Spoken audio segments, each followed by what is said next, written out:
I'm Tavi Nasir, and this is Leadership Biz Cafe, a podcast that provides insights and tools to help leaders take on the challenges and opportunities found in leading today's workplaces. Leadership Biz Cafe is brought to you by Tavi Nasir Leadership, our leadership firm that offers keynotes and corporate workshops in both in-person and virtual settings that will help you to improve the way you lead and guide your organization's growth and future successes. To find out how we can help you today with your leadership challenges and discover your untapped opportunities, visit our website at tavinasir.com. Well, I see the light on the espresso machine is on, which means it's time to serve up another Leadership Espresso shot.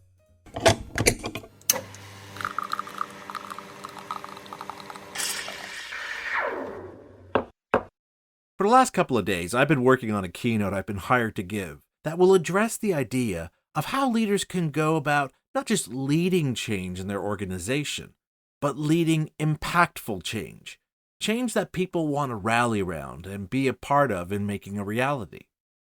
While developing this keynote, I decided to use this quote from Nelson Mandela that I use in some of my workshops. What counts in life is not the mere fact that we lived. It is what difference we have made to the lives of others that will determine the significance of the life we lead.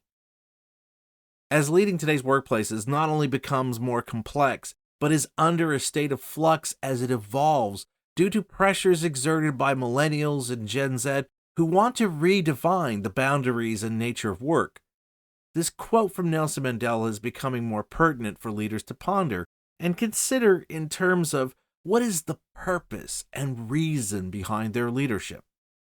I mean, let's be honest. These days, most leaders are trapped with this myopic focus of just trying to get things done, of trying to put out as many fires as they can in the hopes that it might give them a moment to simply catch their breath from the daily tsunami of demands for their time, attention, and resources. To be fair, this isn't due to a lack of competency in their leadership. Instead, it's simply the byproduct of years and years of operating in this faster workplace environment where we've all been told to not only embrace disruption and innovation, but to throw in a good dose of agility into our organizational mix, as well as to avoid the risk of our organization being caught standing still, or worse, being left behind. And yet, while we can comment extensively on the future-proofing these aspects bring to an organization's longevity, in the context of this quote from Nelson Mandela, it brings to mind another thought that I'm sure many of you have heard or seen before. And it's this idea of imagining being on our deathbed and asking ourselves if we'd regret the choices we made over the course of our lives. In most cases, this exercise is used to motivate us to make better decisions and choices today so as to avoid that outcome when we arrive at death's door. But to be honest here, I think this exercise is why so many of us opt not to do something more meaningful today.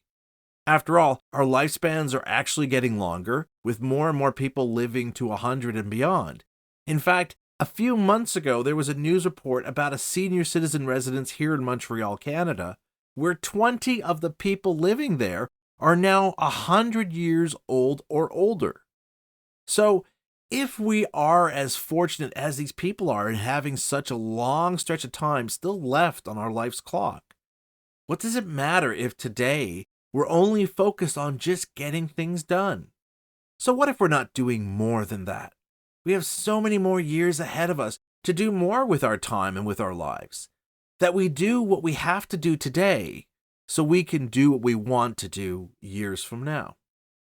But this is why I wanted to highlight Mandela's quote here and in my upcoming keynote, because it reminds us why we need to change our focus from the end of our lives to today.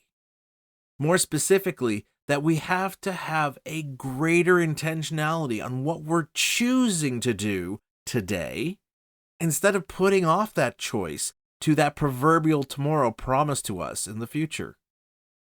In other words, the way we challenge ourselves to believe in a brighter future is not by fear of regret, but in the hopeful aspirations of who we can become. That's why I think the question we should be asking ourselves is not, are we doing what we can to avoid looking back at the life we lived with regret over the paths not taken? Rather, the question we should ask ourselves is this: would you be willing to waste a year doing less than what you're truly capable of achieving just to get things done? Would that be something you'd willingly settle for? Now, I know at the beginning of a new year, we'd all answer with a resounding no, as the arrival of a new year instills us full of hope and aspirations for what we can achieve. But as leaders, it's our job to ensure that this sense of optimism, hope, and belief in ourselves and our potential is not simply a flickering flame that shines brightly at the start of the year. Instead, we need to use our leadership to feed it and transform it into this unstoppable force that takes on a life of its own, thanks to the will and power of those under your care. It's what Nelson Mandela is trying to tell all of us as leaders, that our leadership can't simply be about getting things done or solving everyday problems that are forgotten as soon as they're resolved. It has to be about inspiring the best in those we lead. Yes, that sounds like a tall order, and without question it most definitely is, which is why so many are quick to dismiss this notion, arguing that we're not Nelson Mandela, and this is one of the reasons why Mandela was such a remarkable leader. And yet, the reason why we can't dismiss this idea is because through his own exceptional leadership, Mandela has proven to us all that it can be done, that we can do it.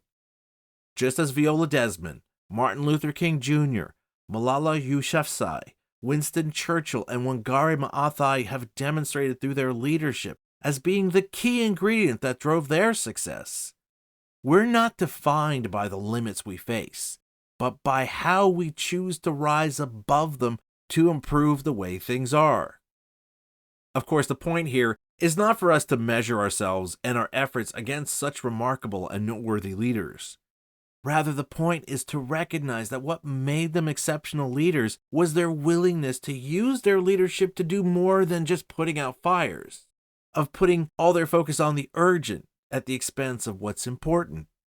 That they honored their responsibility to lead others by painting a vision that people were drawn to commit their best efforts towards making a reality. That, as Mandela so eloquently points out, true leaders are not driven by what benefits them, but by what benefits those around them. Indeed, the true measure of leadership is not how well we manage processes, but by how well we inspire others to aspire to be more. That we demonstrate that our work lives don't simply revolve around clearing off our to-do lists, but involve asking ourselves, what have I done today to move one step closer to achieving something that matters? To share another one of my favorite Nelson Mandela quotes here, it is in your hands to make a better world for all who live in it. So while we may not lead a social or political movement aimed at making changes that reshapes our community and country for the better, we can use our influence and our voice to create both an organizational vision and workplace environment where our employees are not only driven to bring their best selves to the work they do, but that we create that space for everyone to contribute and to matter. In so doing, we'll become our own version of that exceptional leader that inspires the rest of us to believe in our potential to do the extraordinary and achieve our own form of greatness. I hope this edition of Leadership Espresso Shot gave you some food for thought, as well as some inspiration on how to view your leadership. And I do want to encourage you to highlight this episode as one to revisit and listen to again in a couple of months, because as we all know, it's very easy to fall back into that trap of narrowing our focus on the day-to-day, of those tasks and requests that demand our attention, but which might not be the most important in terms of helping us achieve our long-term goals. It's in those moments, episodes like these can help you reflect and consider where you should put your efforts in order to have the biggest and most lasting impact through your leadership. As I said, this Leadership Espresso shot was inspired by my work preparing for an upcoming keynote I'm going to be delivering shortly. And so, if hearing this episode has sparked your interest in wanting to talk with me about my speaking work, I'd love to hear from you. Just use the contact form on my website at tavernasir.com so we can connect and see how I can be of help.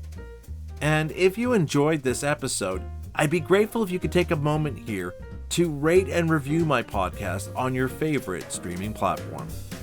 I'm Tavern Nasir, and you've been listening to Leadership Biz Cafe.